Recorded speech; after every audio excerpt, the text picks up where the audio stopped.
Halo teman-teman, kembali lagi bersama saya Rizky. Nah, di video kali ini saya akan memaparkan resume mengenai balance scorecard. Tunggu apa lagi? Let's go!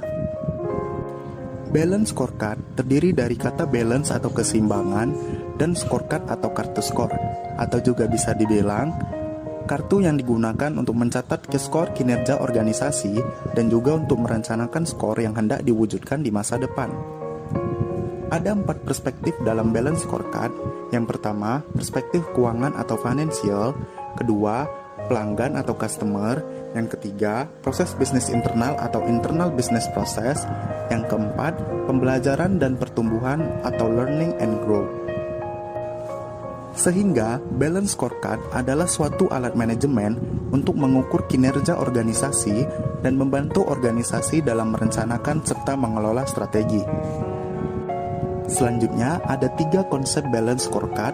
Yang pertama, manajemen tradisional memandang keberhasilan organisasi hanya dari ukuran keuangan seperti likuiditas, rentabilitas, dan return on investment atau ROI. Konsep kedua, balance scorecard memandang ukuran keberhasilan bukan hanya dari perspektif keuangan, tetapi harus ukuran seimbang antara keuangan dan non-keuangan. Keuangan dengan 1 perspektif yaitu perspektif keuangan, dan non-keuangan dengan 3 perspektif yaitu pelanggan, proses bisnis internal, serta pembelajaran dan pertumbuhan.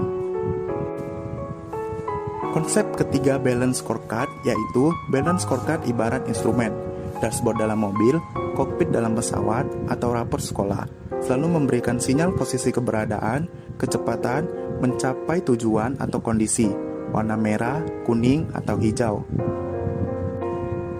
Kemudian, ada 5 manfaat balance scorecard dalam pengukuran kinerja. Yang pertama, mengelola operasi organisasi secara efektif dan efisien. Yang kedua, membantu pengambilan keputusan. Yang ketiga, mengidentifikasi pengembangan dan kebutuhan. Yang keempat, menyediakan umpan balik bagi karyawan. Dan yang kelima, menjadi dasar bagi pemberian reward ataupun punishment. Ada diagram 4 perspektif. Pertama, perspektif keuangan atau financial dengan unsur pendapatan, biaya, laba bersih, arus kas, nilai aset. Kedua, ada perspektif pelanggan dengan unsur kepuasan pelanggan, loyalitas pelanggan, market share atau penguasaan pasar, kekuatan branding. Yang ketiga, perspektif proses bisnis internal dengan unsur persediaan, pesanan, alokasi sumber daya, siklus waktu, pengendalian mutu. Yang keempat, perspektif pembelajaran dan pertumbuhan dengan unsur kepuasan karyawan, perputaran karyawan, kompetensi karyawan, pendidikan karyawan. Dapat dilihat pada diagram bahwa keempat perspektif tersebut bersinergi. Ada 4 komponen penting dalam perspektif. Yang pertama, ukuran atau indikator, measures. Yang kedua, tujuan atau objectives. Yang ketiga, target. Dan yang keempat, inisiatif atau langkah upaya atau initiatives. Keempat komponen utama ini diterjemahkan dan diarahkan oleh vision dan strategi. Bisa dilihat pada model berikut ini. Selanjutnya, tahap-tahap implementasi balance scorecard. Yang pertama, visi dan misi. Kedua, tujuan. Ketiga, peta strategi. Keempat, bobot. Kelima, sasaran strategi. Keenam, indikator kinerja utama. Ketujuh, program kerja. Kedelapan, target. Kesembilan, realisasi. Kesepuluh, skor. Dan kesebelas, rekomendasi kebijakan organisasi. Tahap pertama, melakukan klarifikasi visi. Dalam aplikasi balance scorecard, diawali klarifikasi visi dan misi. Di sini saya mengambil contoh dalam bidang pendidikan. Untuk melakukan klarifikasi visi, kita menggunakan kuesioner seperti pada slide. Tahap selanjutnya, kita melakukan klarifikasi misi. Sama seperti melakukan klarifikasi visi, kita menggunakan kuesioner. Di tahap selanjutnya, kita membentuk tujuan. Tujuan adalah hasil yang ingin dicapai. Tujuan dalam balance scorecard berlandaskan 4 perspektif. Tujuan dalam organisasi bisnis tergambar dalam tujuan perspektif keuangan.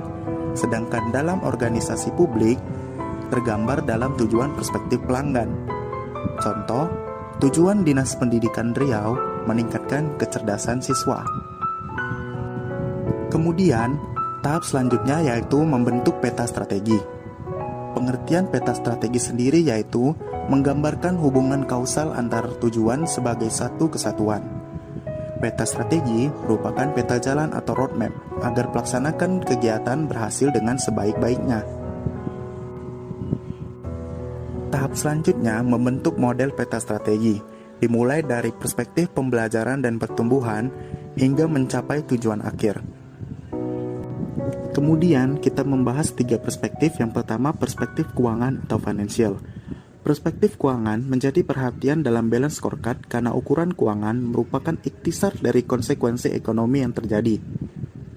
Kedua, tujuan pencapaian kinerja keuangan merupakan fokus dari tujuan-tujuan yang ada dalam 3 perspektif lainnya. Sasaran-sasaran perspektif keuangan sesuai siklus bisnis ada 3 tahap. Yang pertama, growth atau pertumbuhan, kedua, sustain stage atau bertahan, dan yang ketiga, harvest atau panen. Kemudian, perspektif pelanggan. Tolok ukur kinerja pelanggan dibagi menjadi 2 kelompok. Yang pertama, kelompok inti, dan yang kedua, kelompok penunjang. Kemudian, perspektif pembelajaran dan pertumbuhan. Pertama, mengembangkan dan mendorong organisasi agar berjalan dan tumbuh. Kedua, tujuan dari perspektif pembelajaran dan pertumbuhan adalah menyediakan infrastruktur untuk mendukung pencapaian 3 perspektif lainnya. Yang ketiga, memperhatikan karyawan dan kemampuan sistem informasi. Selanjutnya, membentuk model keterkaitan 4 perspektif. Dapat dilihat pada tabel di kiri, perspektif mulai dari financial, learning and growth, proses internal, dan pelanggan. Kemudian dapat kita lihat juga pada tabel yaitu peta strategi, di mana dimulai dari penyediaan anggaran secara rutin, penguatan kelembagaan, optimalisasi teknik informatika, kompetensi pengajar, proses pembelajaran, penerapan standar kurikulum, dan kepuasan masyarakat. Tahap selanjutnya yaitu bobot. Kriteria penentuan bobot tidak ada standar baku. Kriteria penentuan bobot bisa ditentukan oleh yang pertama yaitu tingkat kesulitan untuk mencapai target KPI, yang kedua derajat kepentingan sasaran strategik dan KPI. Perspektif yang dibobot dalam persentase, yang pertama perspektif keuangan, fokus pada hasil tertinggi yang dapat diberikan kepada pemegang saham, yang kedua perspektif pelanggan, fokus terhadap kebutuhan kepuasan pelanggan termasuk pangsa pasarnya, yang ketiga perspektif internal, fokus pada kinerja proses internal. Yang keempat, pembelajaran dan pertumbuhan, fokus pada produktivitas, keterampilan pegawai, dan infrastruktur atau sarana kerja. Tahap selanjutnya, kita membentuk format bobot, di mana dapat dilihat pada tabel. Di kanan ada bobot perspektif. Kita lihat financial berbobot 20, learning and growth berbobot 30 totalnya, proses internal berbobot 30 totalnya, dan bobot pelanggan 20.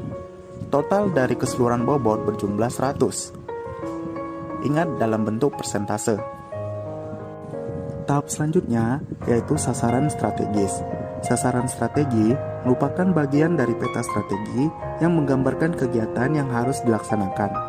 Sasaran strategis fokus terhadap tujuan organisasi dalam 4 perspektif. Kita akan membentuk format sasaran strategis. Dapat dilihat pada tabel di paling kanan terdapat sasaran strategi. Saya ambil contoh perspektif pelanggan yaitu meningkatnya kecerdasan siswa. Sedikit informasi bahwa jika peta strategi dibedah, terdapat sasaran strategi, outcome, dan performance driver. Kepuasan masyarakat di sini termasuk outcome. Jika ingin mengetahui kepuasan masyarakat, tentu kita perlu melakukan performance driver yaitu survei. Selanjutnya, tahap ke-6 yaitu tolok ukur kinerja. Tolak ukur dalam balance scorecard menggunakan indikator kinerja utama atau IKU.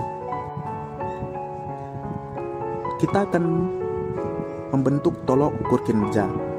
Dapat dilihat pada tabel paling kanan terdapat indikator kinerja utama. Saya ambil contoh perspektif pelanggan yaitu tingkat kelulusan berdasarkan UAN 80%. Dalam hal ini, kita akan menentukan indikator tergantung kebijakan atau keputusan bersama. Kemudian, tahap selanjutnya yaitu tahap ketujuh, rencana tindak. Program kerja, rencana kerja tahunan atau RKT adalah kegiatan untuk mencapai tujuan. Inisiatif-inisiatif strategik merupakan rumusan kegiatan pencapaian tujuan sesuai misi dan berimplikasi pada pencapaian visi. Rencana tindak atau aksi dituangkan ke suatu format. Selanjutnya kita akan membentuk format rencana tindak seperti yang dilihat pada tabel paling kanan terdapat rencana tindak. Saya akan mengambil contoh perspektif pelanggan, yaitu monitoring dan evaluasi. Tentu saja jika kita ingin mengetahui tingkat kelulusan berdasarkan UAN, perlu dilakukan monitoring dan evaluasi. Tahap selanjutnya, tahap ke-8 yaitu target. Target merupakan tingkat pencapaian kinerja yang diharapkan secara kuantitatif. Kemudian, kriteria target sendiri disingkat dengan SMART. S. Stretch, menantang. M. Measurable, dapat diukur. A. Agreed, disepakati. R. Realistic, realistis. T. Time bound, atau berbatas waktu. Tahap selanjutnya, yaitu tahap ke-9, realisasi. Sebelumnya kita telah menentukan target. Misal kita contoh ambil perspektif pelanggan, targetnya 80% seperti indikatornya. Nah, berapa sih yang terrealisasi? Nah, dapat kita ketahui jika telah melakukan monitoring dan evaluasi. Satuan target sendiri bisa berupa persentase, satuan unit, ataupun Likert. Nah, selanjutnya tahap 10 yaitu skor dapat dilihat pada tabel paling kanan. Kita ambil contoh perspektif pelanggan berskor 20. Mengapa?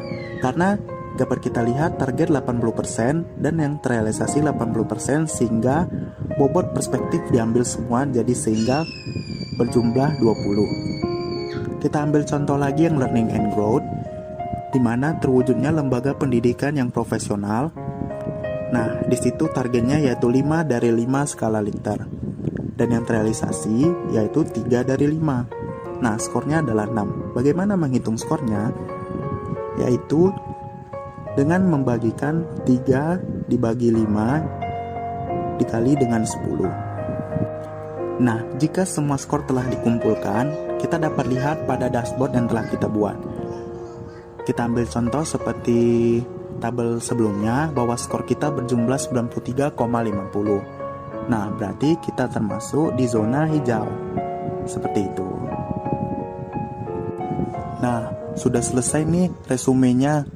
Sekedar informasi, semua materi ini bisa kamu dapatkan di Politeknik Wilmar Bisnis Indonesia. Program studi akuntansi perpajakan ya. Program studi ini sudah terakreditasi B loh. Dosen-dosen dan tenaga pendidiknya pun terintegrasi dan profesional dalam mengajar. Fasilitas kampus ini tidak kalah loh dengan fasilitas kampus lainnya.